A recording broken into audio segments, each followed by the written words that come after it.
Bismillahirrahmanirrahim.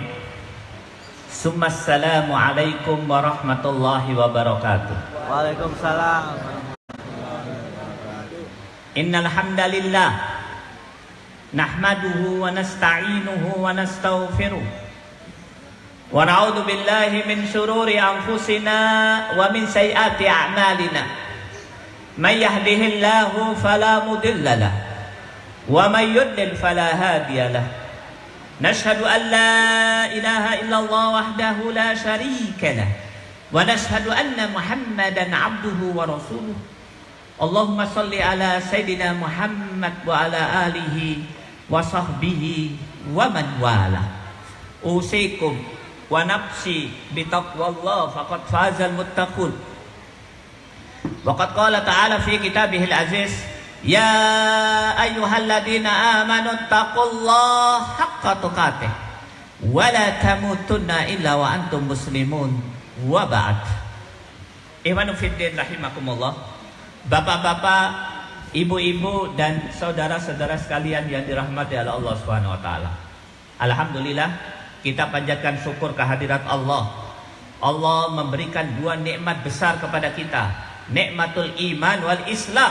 Pada satu masa, satu keadaan di mana dua nikmat itu telah dicabut oleh Allah pada kebanyakan penduduk di muka bumi ini. Semata-mata karena rahmat Allah, karena belas kasih Allah, dua nikmat itu ada di dalam dada kita. Oleh karena itu mari kita syukuri. Yang pertama kali kita bangun fondasi yang amat kuat, yaitu ittaqullah, bertakwalah kepada Allah Subhanahu wa taala.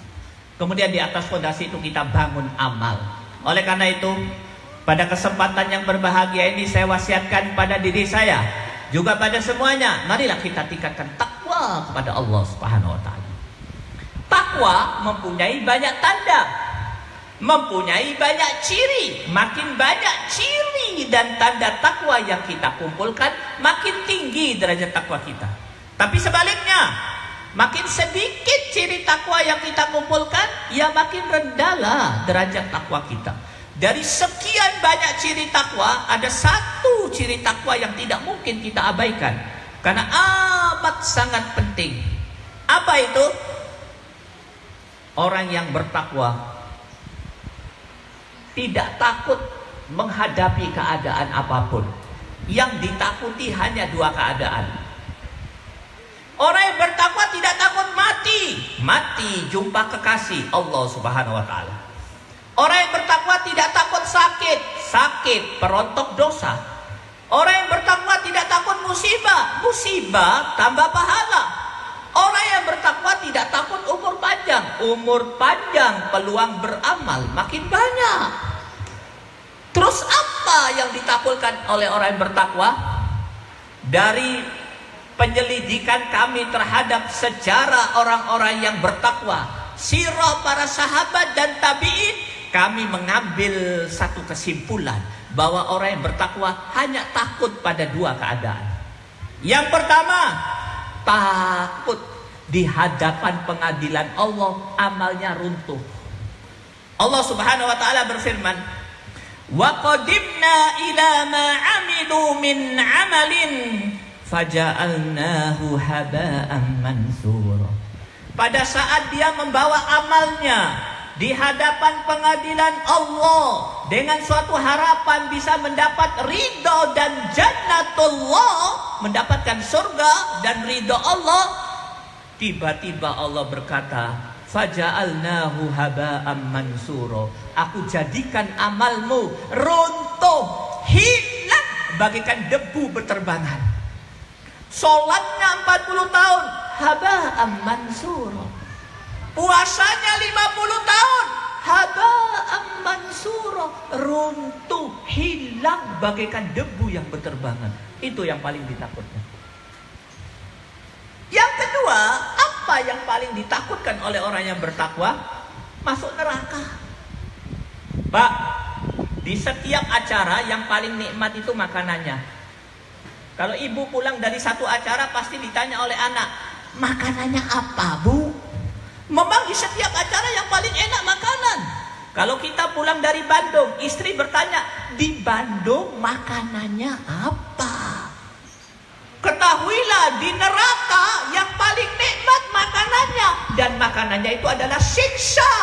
Siksanya kayak apa? Wallahu a'lam bishawab.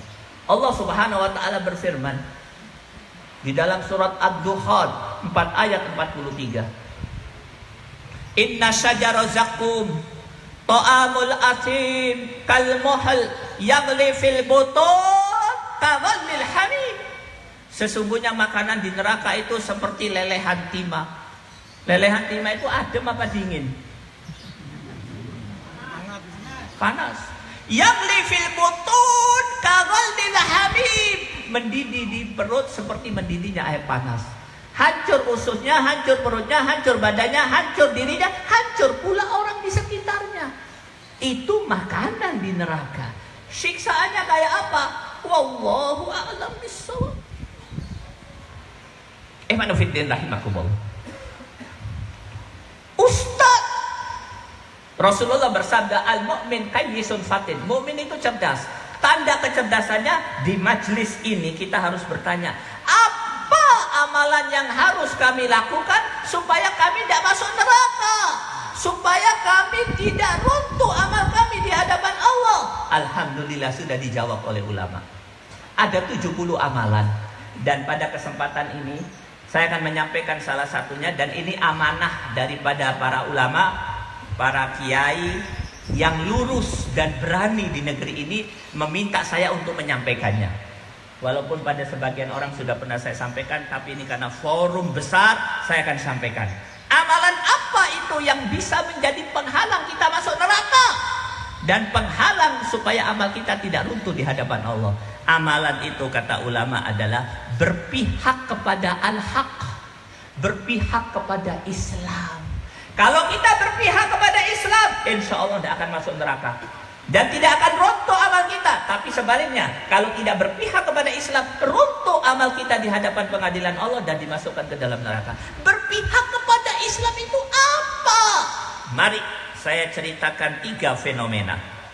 Fenomena yang pertama, Allah Subhanahu wa taala berfirman, tapi sebelum saya jelaskan ayat ini menceritakan pada saat itu Rasulullah sedang berada di Mekah. Tiba-tiba Rasulullah mengumpulkan para sahabat, kemudian berkata, sahabat, aku ngisi pengajian di hadapan kau ini sudah cukup lama, 13 tahun. Kalian semua ngaji sama aku sudah cukup lama, 13 tahun. Sudah tiba saatnya buat kita melakukan satu pekerjaan. Apa itu ya Rasulullah? Berpihak kepada al-haq, berpihak kepada Islam. Bagaimana caranya ya Rasulullah? Caranya cuma satu. Kalian tinggalkan tanah airmu, tinggalkan keluargamu, tinggalkan rumahmu, mari bersama-sama berangkat hijrah bersamaku dan bawa sebagian keluargamu yang Islam. Sebagian sahabat mengatakan, ya Rasulullah, kalau berpihak kepada al-haq seperti itu, meninggalkan tanah air, berat ya Rasulullah, kami tidak mau ikut. Apa kata Rasulullah? Yang mau ikut terserah, silakan ikut. Yang nggak mau ikut terserah. Maka berangkatlah Rasulullah untuk hijrah. Setahun 2 tahun setelah hijrah terjadi peperangan besar, perang Badar antara kaum muslimin dan orang kafir. Setelah terjadi perang, sebagian sahabat melihat medan perang. Ternyata di medan perang dilihat banyak mayat yang bergelimpangan. Di antara mayat yang bergelimpangan dilihat, loh, ada mayat kaum muslimin, cuma bajunya jaket kafir. Dia Islam saudara kita ya Rasulullah, cuman berperang menegakkan kalimatul kufur, berperang di belakang Abu Jahal, menghadapi kaum muslimin. Ya apa ini ya Rasulullah? Rasulullah ditanya nggak bisa jawab, Allah langsung menjawab. Allah menurunkan surat An-Nisa ayat 97. Apa kata Allah Subhanahu wa taala? Innal ladzina tawaffahumul malaikatu dzalimi anfusihim qalu fima kuntum qalu kunna mustad'afina fil ard qalu alam takun ardullahi wasi'a fatuhajiru fiha faulaika ma'wahum jahannam wasa'at masira. Apa kata Allah? Mereka semuanya masuk ke dalam api neraka. Ibnu fiddin rahimakumullah. Dari ayat ini kita bisa mengambil satu rumus kehidupan. Rumus yang penting untuk kita pegang. Apa itu? Sahabat berislam kepada Rasulullah, sholat di belakang Rasulullah. Asabiqunal awwalun, orang pertama-tama masuk Islam, minus keberpihakan terhadap al-haq, tidak mau berpihak kepada Islam, sama dengan masuk neraka jahanam. Rumus pertama, fenomena pertama. Mari kita lanjutkan kepada fenomena yang kedua. Allah Subhanahu wa taala berfirman di dalam surat An-66 ayat 10. Allah berfirman, Daraballahu masalan lil ladina kafaru imra'atan wa imra'atan Lut kanata tahta abdaini min ibadina shalihain fahanatahuma ila akhir. Apa kata Allah? Ayat ini menceritakan tentang dua wanita yang sangat istimewa, yaitu istri Nabi Nuh dan istri Nabi Lut. Suami mereka bukan sembarang orang muslim, bukan sembarang muslim, aktivis muslim, bukan sembarang aktivis muslim, pemimpin kaum muslimin, bukan sembarang pemimpin kaum muslimin, nabi, bukan sembarang nabi, rasul, bukan sembarang rasul, ulul azmi. Dan kedua istrinya tahta abdaini min ibadina sholihain, di bawah pembinaan suaminya. Ngaji setiap hari sama suaminya. Pengajiannya bukan sebulan sekali, setiap hari, karena ustadznya suaminya. Fahonatahuma, pada saat suaminya mengatakan kepada istrinya, istriku, sudah tiba saatnya kau berpihak kepada Islam. Caranya kau membantu perjuanganku menegakkan kalimat Allah, dan jangan kau bantu orang kafir. Fahonatahuma, keduanya mengkhianati perjuangan suaminya. Apa kata Allah? Wakilat hulan naro ma'ad-dakhilin, monggo masuk neraka. Dari ayat ini kita bisa mengambil satu rumus kehidupan. Muslim di bawah pembinaan Nabi Nuh. Coba mari kita kirim ketua panitia ini ke Saudi Arabia, cari syekh yang lebih hebat dari Nabi Nuh. Tidak ada. Kita kirim ini Pak Moderator untuk mencari kiai yang lebih hebat daripada Nabi Nuh di negeri ini. Nggak ada. Dibina oleh ulama yang paling hebat Nabi Nuh. Minus keberpihakan terhadap al-haq, tidak mau berpihak kepada Islam, sama dengan neraka jahanam. Ustaz, kok serius sekali Ustaz? Kenapa ayat seperti ini baru kami tahu? Inilah persoalan dakwah di negeri ini. Yang penting tidak disampaikan, yang nggak penting dipenting-pentingkan. Ustaz, ini penting untuk anak kami, tapi kenapa tidak ada di dalam sekolah? Inilah persoalan pendidikan di negeri ini. Kebanyakan guru lebih mementingkan anak hafal lagu kebangsaan daripada memahami ayat ini. Kebanyakan guru lebih mementingkan mengajarkan anaknya campur sari daripada memahami ayat ini.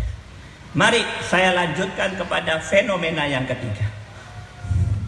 Allah Subhanahu wa taala berfirman, "Wa qad nazzala 'alaikum fil kitab an idza sami'tum ayatillahi yukfaru biha wa yustahza'u biha fala taqudu ma'ahum hatta yahudu fi haditsin ghairi innakum idam misluhum innallaha jami'ul munafiqin wal kafirin fi jahannama jami'a." Apa kata Allah? Orang Islam ciri utamanya berpihak kepada al-haq, berpihak kepada Islam. Dan ini dijelaskan oleh Allah pada 4 kitabnya, kitab Taurat, kitab Injil, kitab Quran, dan kitab Zabur.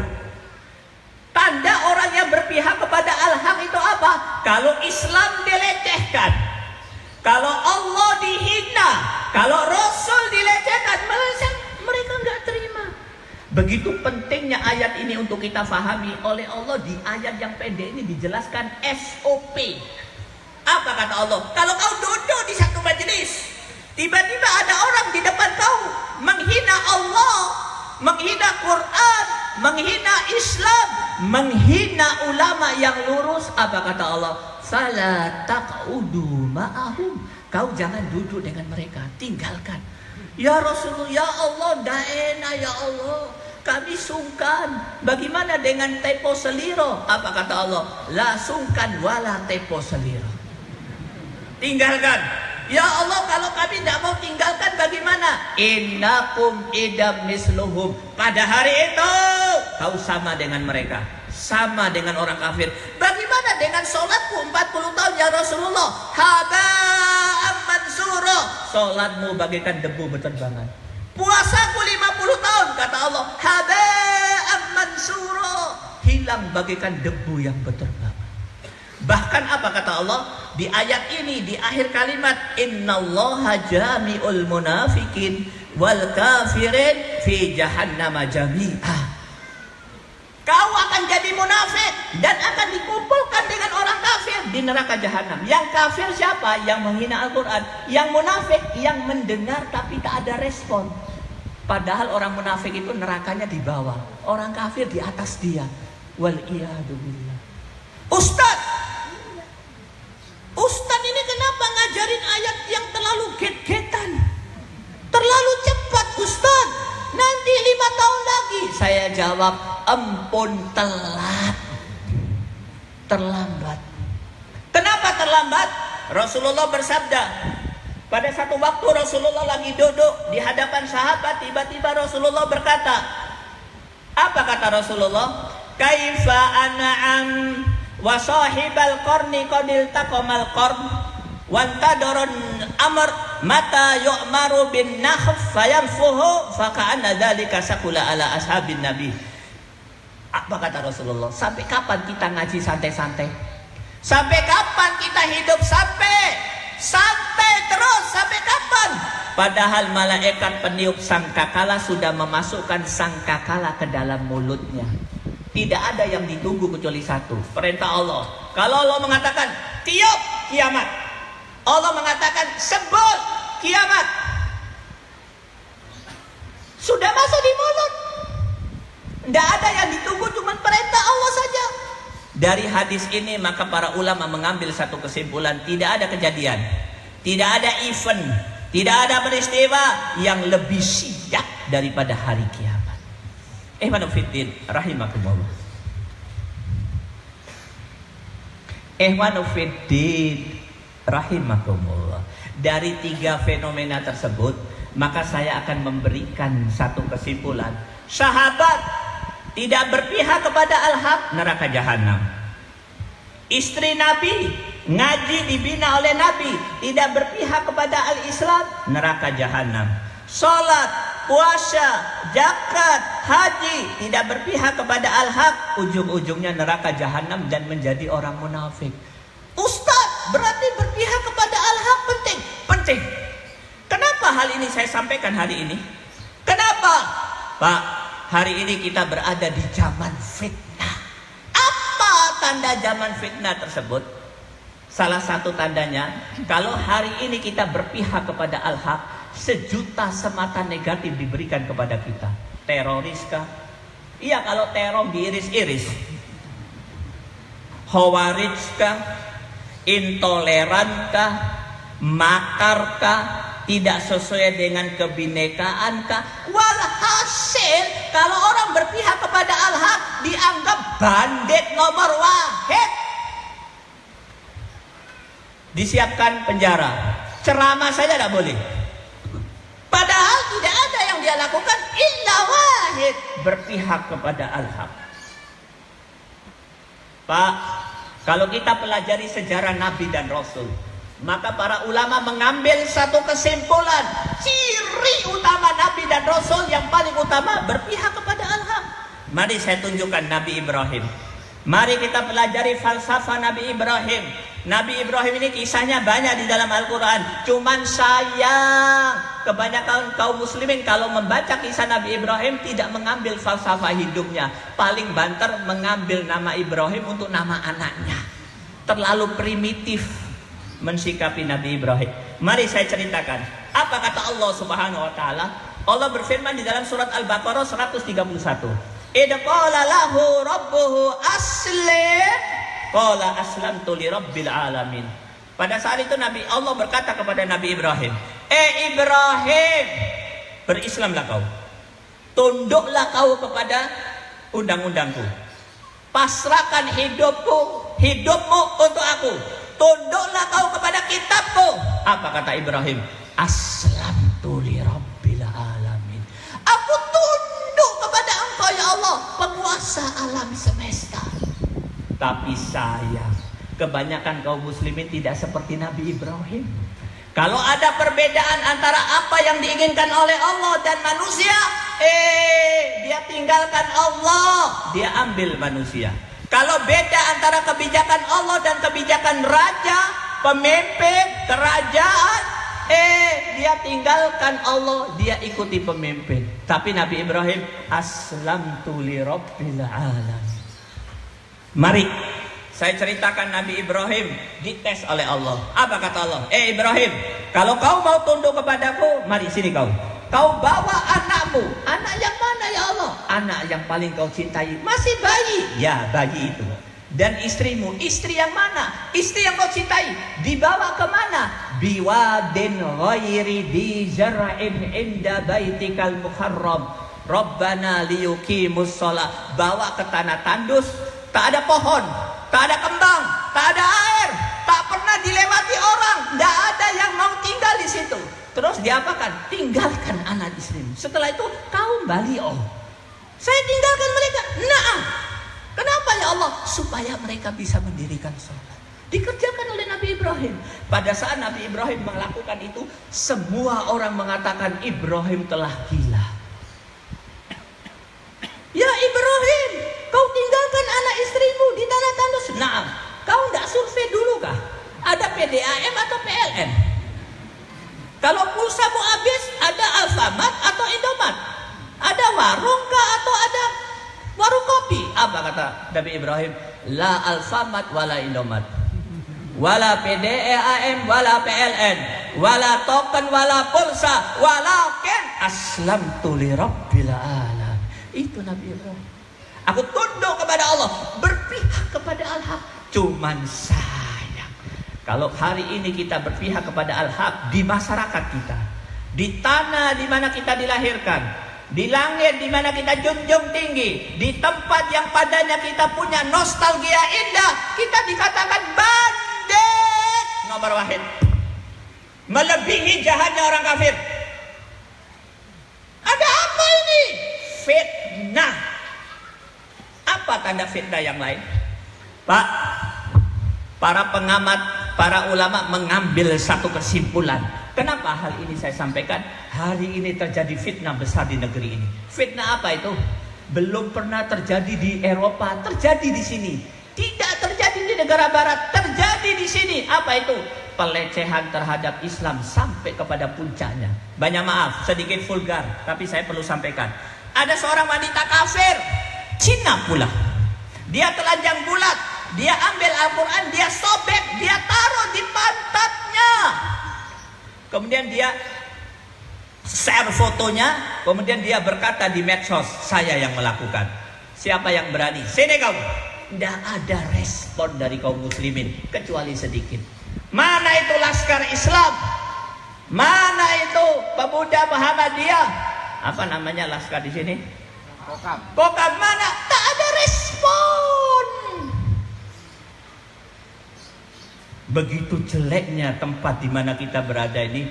Mereka yang melecehkan Islam bisa jalan lenggang kangkung tanpa ada kekhawatiran. Sementara yang memperjuangkan Islam dianggap sebagai bandit nomor. Maka sudah tiba saatnya kita berpihak kepada Al-Haq. Apa kata Rasulullah? Al-Islam dairah faduru ma'al islamu haitsu dara. Islam itu seperti roda, kadang di atas, kadang di bawah. Waktu Islam di atas kau ikuti, dan waktu Islam di bawah kau juga ikut. Sulit, banyak cobaan, halangan, tantangan, rintangan. Pegang betul Islam.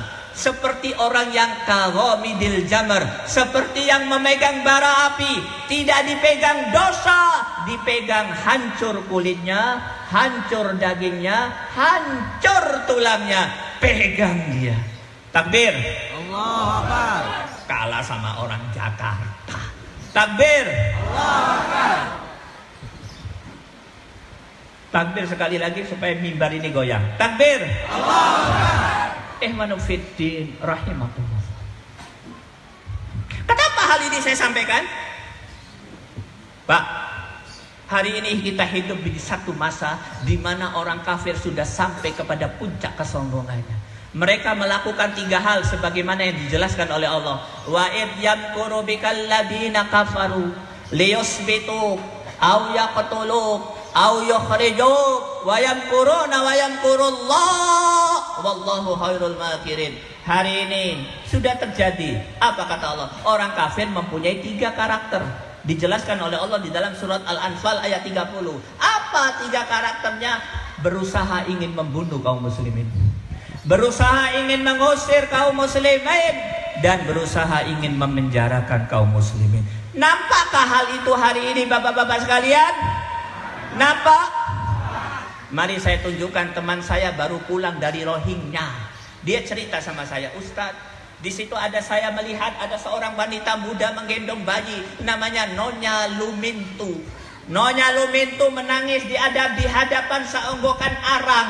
Ditanya oleh wartawan atau relawan dari Indonesia, kenapa pula kau menangis di hadapan arang? Apa kata Nyonya Lumintu?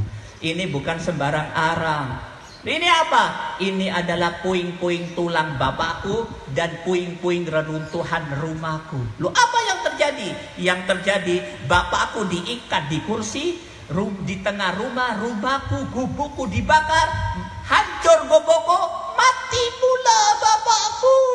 Kenapa kau tidak lapor ke polisi? Polisi Birma. Apa kata wanita tersebut? Saya sudah lapor, tapi yang saya dapatkan justru saya ditahan 6 bulan. Itulah orang kafir. Dan hari ini terjadi. Mari saya ceritakan lagi. Seorang wanita umurnya 16 tahun. Banyak maaf, sedikit vulgar. Dia dizinai oleh 15 orang tentara Birma di hadapan bapaknya. Bapaknya diikat. Setelah itu, banyak maaf, saya perlu sampaikan, bapaknya dibunuh di hadapan dia. Alhamdulillah dia bisa membebaskan diri dan kemudian dia cerita kejadian ini. Kenapa hal itu terjadi? Begitulah yang Allah katakan. Dan hari ini terjadi zaman fitnah. Ihwanufiddin rahimakumullah. Di Rohingya ada seorang anak dengan ibunya, anaknya kecil, bapaknya sudah syahid, kakaknya syahid, tinggal dia dengan ibunya. Ibunya pakai kerudung.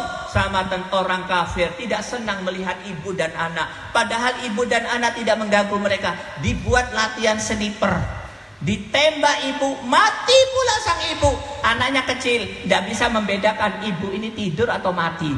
Ditarik ibunya, bu, endang tangyo bu, jangan tidur bu, jangan tidur. Berjam-jam, ya jelas nggak bangun ibunya.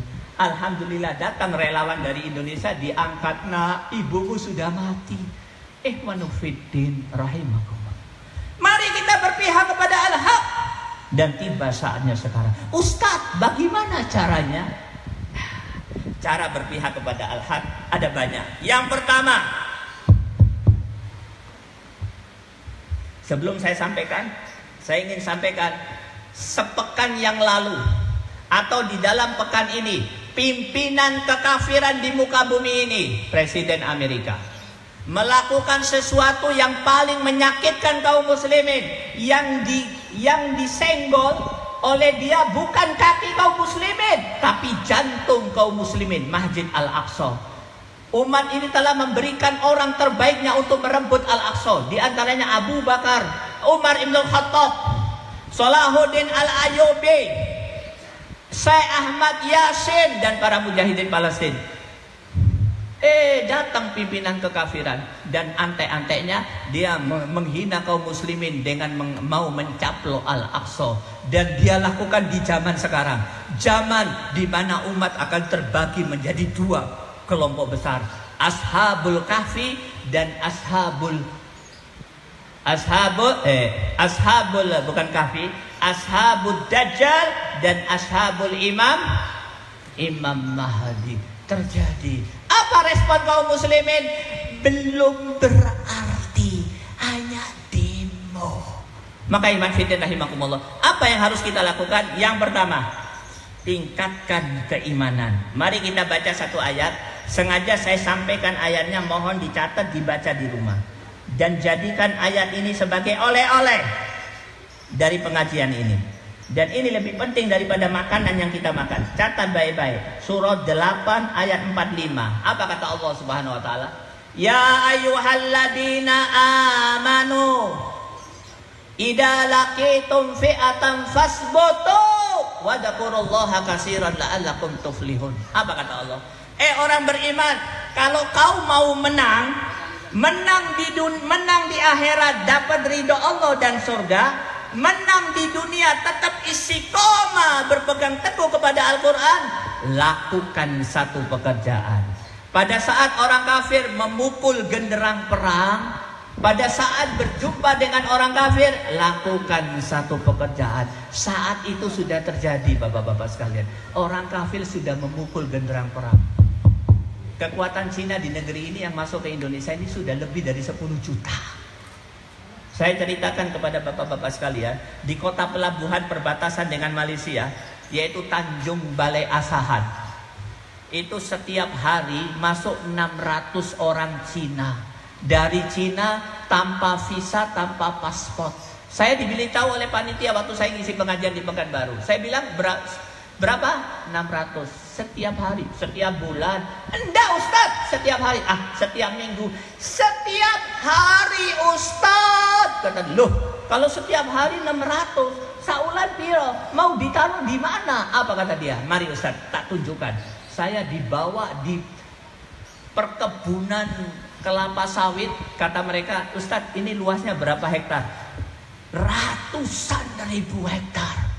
Ustadz, jangankan 1 juta, 20 juta orang Cina disembunyikan ke sini, tidak terlihat.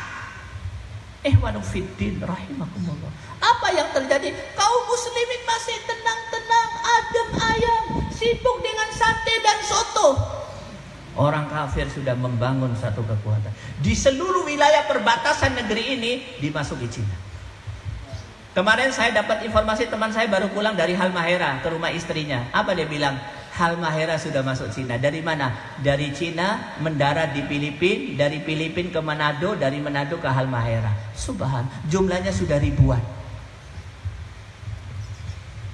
Apa yang harus kita lakukan? Apabila orang kafir sudah memukul genderang perang, sudah berhadapan dengan orang kafir, lakukan 2 pekerjaan. Fasbutu wa dzkurullaha katsiran. Tetap teguhkan perjuanganmu, teguhkan pendirianmu, dan ingat kepada Allah Subhanahu wa taala. Pak, itu bukan hal yang mudah. Di antara hal yang paling menakutkan apabila jumpa musuh.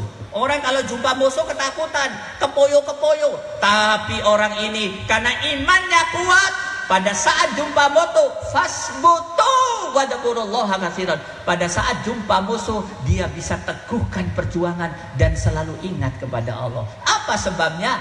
Karena dia punya kuwatul iman, kekuatan iman. Mari saya ceritakan satu kisah sekaligus oleh-oleh pengajian Ahad pagi. Kisah yang sangat istimewa diceritakan oleh guru saya, Al-Ustadz Asy-Syahid Abdullah Azam rahimahullah. Apa kata beliau? Waktu saya ke Afghanistan, ini kejadian 30 tahun yang lalu. Saya jumpa dengan satu komandan di Afghanistan, bukan komandan besar, komandan kerucuk, komandan kecamatan. Kalau di sini ketua ranting, ya, kelurahan ya. Ketemu dengan ketua ranting Mujahidin Afghanistan. Lagi ngomong dengan saya, kata saya Abdul Azab, tiba-tiba datang utusan tergopo-gopo memberikan surat kepada komandan tersebut, ketua ranting. Dibaca oleh komandan, dimasukkan kantong. Setelah itu saya bicara sama komandan. Setelah bicara lama, kata saya Abdul Azam, Dan, tadi itu utusan itu datang tergopo-gopo, ada apa? Bawa surat itu isinya apa? Apa kata komandan? Nggak apa-apa Ustadz. Nggak, saya ingin tahu ada apa. Akhirnya dibuka sama dia suratnya, dibaca. Apa kata dia? 1 jam yang lalu Ustadz, utusan ini memberikan kabar 1 jam yang lalu desa saya dibom. Terus 12 orang keluarga saya meninggal syahid. Di antaranya istri, anak, dan cucuku. Terus biasa. Mari kita lanjutkan pembicaraan tentang jihad. Bagaimana dengan anakmu? Saya sudah infakkan kepada Allah. Dia mati, saya akan mati. Mari kita lanjutkan pembicaraan tentang jihad. Ikhwanu fiddin rahimakumullah. Kenapa bisa muncul orang seperti itu? Punya kuwatul iman, punya kekuatan iman. Sebentar lagi musuh akan datang. Di hadapan kita ada 2 pilihan, menjadi korban atau mujahidin. Apa yang harus kita lakukan? Kuatkan iman. Yang pertama, waktu saya tinggal 5 menit. Yang kedua, sebenarnya ada 15. Kalau disampaikan semua sampai subuh lah. Cukup 2 saja. Yang kedua, apa yang harus saya lakukan Ustadz? Banyak maaf, yang harus dilakukan sesuatu yang hari ini paling banyak dilupakan oleh kaum muslimin. Qiraatul Quran. Apa kata Allah Subhanahu wa taala? Afala yatadabbarunal Quran am ala qulubin aqfaluha. Di hadapan kita ada 2 pilihan. Tadabbur Al-Quran, memahami, mempelajari Al-Quran, atau hatinya mati. Kenapa hatinya mati? Tidak mau mempelajari Al-Quran. Hati mati itu bahaya Ustaz, hati mati itu bahaya. Kalau dia jadi presiden, hatinya mati, rakyatnya dibawa ke neraka. Kalau dia jadi raja, masyarakatnya dibawa ke neraka. Kalau dia jadi bapak, anak istrinya dibawa ke neraka. Apa kata Allah? Qul innal khasirin alladziina khasiru anfusahum wa ahlihim yaumal qiyamah. Orang yang rugi adalah yang memasukkan dirinya dan anak istrinya ke dalam api neraka. Kenapa dia masukkan anaknya, dirinya ke dalam api neraka? Karena hatinya mati. Kenapa hatinya mati? Tidak mau mempelajari Al-Quran. Kelemahan kaum muslimin, kelemahan aktivis muslim, kecuali sebagian yang diberi rahmat oleh Allah, jauh daripada Al-Quran. Tilawatil Quran. Kalau seorang ibu mati hatinya, anaknya rusak tenan. Mati hati. Allah Subhanahu wa taala berfirman, "Fastamsik billadzi uhiya ilaika innaka ala siratim mustaqim." Tanda lurusnya kalian satu, kata Allah. Bukan yang paling banyak zikirnya saja, bukan yang paling banyak sholawatnya saja, bukan yang paling banyak sholatnya saja, bukan. Tanda yang lurus adalah berpegang teguh kepada Al-Quran. Nanti Al-Quran akan mengajarkan bagaimana cara sholawat, cara zikir, cara sholat, cara puasa, dan cara segala banyak dengan cara yang baik. Banyak maaf, kenapa hal ini saya sampaikan? Kalau sholat, masjid sudah penuh. Kalau puasa, semuanya sudah daud. Kalau tahajud, semua tahajud. Tapi kalau urusan baca Al-Quran, masih di bawah standar. Fiddin rahimakumullah. Al-Barnamis Al-Yaumiyah Al-Muhimma Inda Sahaba. Program hidup yang paling utama dalam keseharian sahabat, Qiraatul Quran. Mereka selalu membawa Al-Quran kemana-mana. Sebelum Al-Quran masuk ke dalam dadanya, mereka masukkan di dalam sakunya. Ustadz, Al-Quran terlalu besar, saku saya kecil. Bagaimana caranya? Ya kau bikin saku yang besar di sini. Kau bawa Al-Quran di mana-mana. Tapi tidak perlu dilakukan. Al-Quran sudah ada yang kecil. Fiddin rahimakumullah. Mungkin itu saja yang bisa saya sampaikan. Kesimpulannya satu, supaya kita selamat tidak menghadapi 2 keadaan, yaitu dimasukkan ke dalam neraka dan amal kita runtuh di hadapan pengadilan Allah, kita harus berpihak kepada Al-Haq. Kenapa harus berpihak kepada Al-Haq? Zaman fitnah ada di hadapan kita. Pelecehan Islam terjadi di sini. Kalau kita berpegang teguh kepada Al-Quran, dikatakan khawarij, teroris. Bagaimana cara berpihak kepada Al-Haq? Yang pertama, kuwatul iman. Bagaimana cara kuwatul iman? Dengan tolabul ilmi asyari, menuntut ilmu. Ingat, kalau ngaji tenanan. Islam, ajaran-ajaran Islam yang mendasar jangan dilupakan. Ini banyak orang ngaji maunya yang enak-enak tok, yang empu-empu, yang kerupuk-kerupuk, yang tenanan tidak mau. Dan yang kedua adalah berpegang kepada Al-Quran. Dan saya akan akhiri dengan satu kalimat, kalimat yang menyelesaikan urusan kita hari ini. Allah Subhanahu wa taala berfirman, catat baik-baik. Surat 47 ayat 35. Apa kata Allah? Fala tahinu wa tad'u ila salmi wa antumul a'laun wallahu ma'akum wa la yatirakum a'malakum. Subhanallah. Ayat ini menyelesaikan semua masalah. Apa kata Allah? Surat 47 ayat 35. Wala tahinu, jangan kau bersikap lemah. Kalau ada perintah, ada larangan, hukumnya haram dikerjakan. Maka haram buat kau bersikap lemah. Tidak boleh lemah, harus kuat. Wala tad'u ila salmi, janganlah kau minta berdamai. Haram hukumnya untuk berdamai. Kenapa ya Allah? Karena kau mempunyai 3 keunggulan. Wa'alaku, di hadapan kerajaan langit, di hadapan penguasa alam semesta, manusia, aku bersama kau. Dan yang ketiga, Allah tidak akan menyia-nyiakan amalan kau untuk menegakkan kalimat Allah Subhanahu wa taala. Menurut ayat ini, para ulama mengambil satu kesimpulan, haram hukumnya seorang mukmin, seorang muslim, seorang mujahid, seorang aktivis muslim bersikap lemah, dan haram hukumnya minta damai karena dia unggul dengan bantuan Allah Subhanahu wa taala. Mungkin itu saja yang bisa saya sampaikan. Ya, pas 45 menit. Mari kita tutup dengan doa. Begitu Pak ya? Angkat tangan. Sebaik-baik berdoa adalah angkat tangan. Alhamdulillahirabbil alamin. Alhamdulillahirabbil alamin. Alhamdulillahirabbil alamin. Ya Hayyu ya Qayyum. Ya Hayyu ya Qayyum. Ya Hayyu ya Qayyum. Ya Dzal Jalali wal Ikram. Ya Dzal Jalali wal Ikram. Ya Dzal Jalali wal Ikram. Allahumma salli ala Muhammad wa ala ali Muhammad. Allahumma salli ala Muhammad wa ala ali Muhammad. Allahumma salli ala Muhammad wa ala ali Muhammad.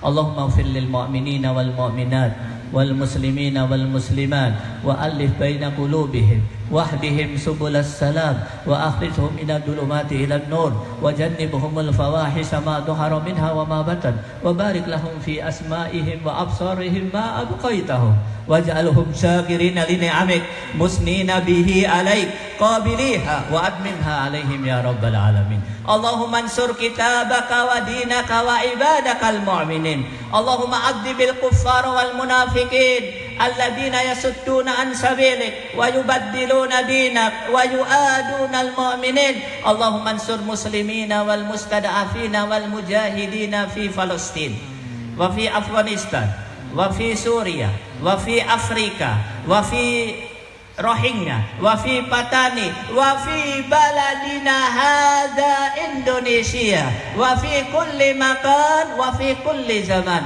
Alaika ya Allah, alaika bil yahud, alaika bil yahud, alaika bil yahud alladhi qatalu abna'ul umma fi Palestin wa fi kulli makan. Rabbana dhalamna anfusana wa illam taghfir lana wa tarhamna lanakunanna minal khasirin.